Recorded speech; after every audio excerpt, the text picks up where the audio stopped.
तो आप इसे क्या लिख सकते हो, 2 को आप क्या लिख सकते हो, चेंज कर लो यहाँ पर, या फिर आप इसे 4/2 लिख सकते हो, क्योंकि कट होके वो 2 ही आएगा। सब्ट्रैक्ट कर दोगे तो आपके पास 3/2 आ गया। ये आ गई आपकी nth टर्म Tn। क्लियर। ऐसे सेकेंड पार्ट की है 1.5, 3.5, 5.5 और 7.5 है। तो 1.5 है आपके पास, 3.5 है आपके पास, 5.5 है आपके पास और 7.5 है। एक बार चेक कर लेते हैं, यही है। तो इसमें A तो मेरे पास 1.5 है, और अगर मैं D की बात करूं तो 3.5 में से 1.5 को माइनस कर देते हैं तो मेरे पास 2 आ जाएगा। इनका मतलब इस सब टर्म्स के बीच में, सक्सेसिव टर्म्स के बीच में 2 का गैप है, एक कांस्टेंट गैप है। Now Tn is equals to में A plus n-1 into D है। तो A की वैल्यू है 1.5 प्लस 2 माइनस 1, सॉरी n-1, और D की जगह 2 लिख दिया। तो प्लस का 2n माइनस का 2 हो गया। अब माइनस के 2 में से 1.5 जाएगा तो 0.5 ही तो बचेगा, तो 0.5। ये आपका आंसर हो गया, 2n माइनस 0.5। क्लियर। चलिए, नाउ आपसे क्या कह रहे हैं, note that Tn is equals to A plus n-1 into D is the explicit rule for finding the nth term of the AP। अगर आपको nth टर्म निकालनी है AP की तो ये इसका एक्सप्लिसिट रूल है। तो क्या हम इसका रिकर्सिव रूल निकाल सकते हैं, जो हम पीछे के टॉपिक में भी करके आए थे? Yes it is. आपको T दे रखा है तो आप Tn निकाल सकते हो। Tn is equals to Tn n-1 plus T। मतलब नेक्स्ट वाली टर्म कैसे निकलेगी, जो प्रीवियस वाली टर्म है उसमें D को प्लस कर दो, तो इसके प्रीवियस टर्म यही तो होगी Tn-1। अगर Tn मान लो अगर आपके पास 3 है तो आप कैसे निकालोगे, T2 प्लस का D, जो उसकी पहले वाली टर्म है उसमें जो कॉमन डिफरेंस है उसे प्लस कर दो। ठीक है। नाउ अब आपसे क्या कह रहा है,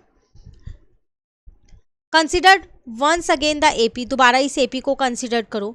since every term is a 4 more than the previous term. देख के पता चल रहा है हर एक टर्म जो है वो पहले वाली टर्म से 4 ज़्यादा है। Another way of writing this sequences, आप इसे एक तरीके से और लिख सकते हो, T1 1 है, फर्स्ट टर्म इसकी 1 है, Tn is equal to Tn-1 plus 4। आगे की टर्म आप हर बार प्लस 4 करके निकाल सकते हो ना, है ना। तो वही चीज़ है, आप इसको इस तरीके से भी लिख सकते हो। Clear. Now find recursive rule for the AP in the previous exercise. जो आपने प्रीवियस एक्सरसाइज वाला क्वेश्चन किया है, ये वाला, इसके अंदर जो रिकर्सिव रूल लग रहा है वो आपको निकालना है। तो इसके अंदर आप कर क्या रहे हो, आपकी जो नेक्स्ट वाली टर्म आ रही है यहाँ पर, नेक्स्ट टर्म कैसे आ रही है, आपने इसमें क्या किया है,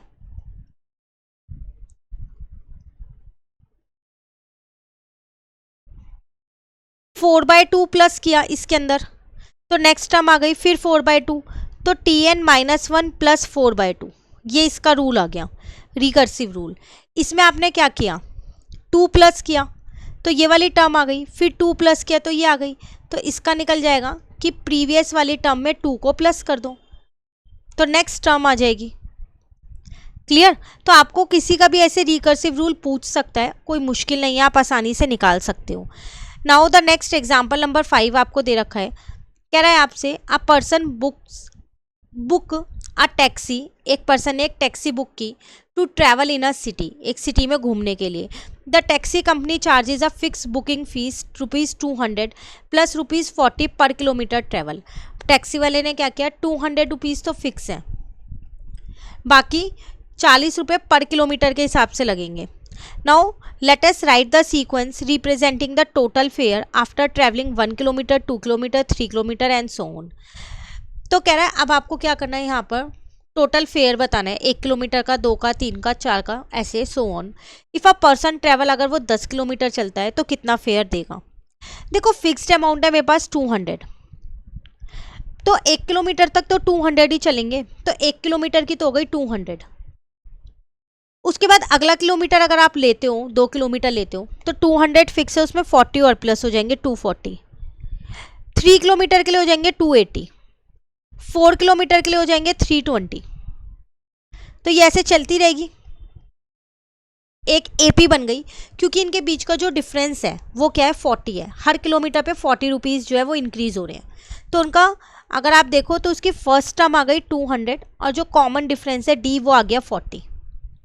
तो आप इसकी nth टर्म निकाल सकते हो a plus n minus one into D करके। तो a की जगह a रख दिया, n माइनस वन, डी की जगह d रख दिया।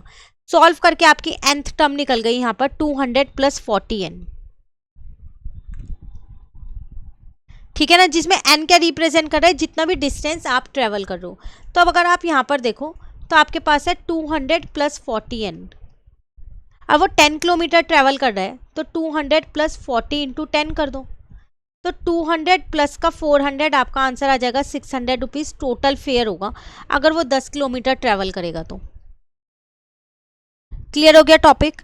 तो यहाँ पर आपको सिर्फ और सिर्फ इस टॉपिक में ये बताया गया कि एपी क्या होता है, जिनकी जो कॉमन डिफरेंस है हर सक्सेसिव टर्म के बाद सेम होता है। तो उससे आपको फर्स्ट टर्म निकालनी भी बता दी गई और जो उसकी nth टर्म होती है वो निकालना भी यहाँ सिखाया गया। तो 8.4 का टॉपिक कंप्लीट होता है। अब आते हैं हम अपने 8.5 वाले टॉपिक पे, तो इसको नेक्स्ट क्लास में करेंगे। आज ये पूरा टॉपिक अच्छे से समझ लो क्योंकि 8.2 में इसी से रिलेटेड क्वेश्चंस आपको मिलने वाले हैं, ठीक है। तो वीडियो अच्छी लगे लाइक ज़रूर करना। बाकी चैप्टर नंबर 1 to 7 भी चैनल पे अपलोड है, वहाँ से कर सकते हैं। साथ के साथ एक इम्पॉर्टेंट बात, आप मुझे व्हाट्सएप पे भी ज्वाइन कर सकते हो, मैं आपको लिंक नीचे डिस्क्रिप्शन में दे दूँगी। वहाँ पर आपको डेली की अपडेट्स मिलती रहेंगी कि कौन सी वीडियो अपलोड हुई है, ताकि आप इजीली जो भी टॉपिक आपको करना है आप वहाँ से कवर कर पाओ। Thank you.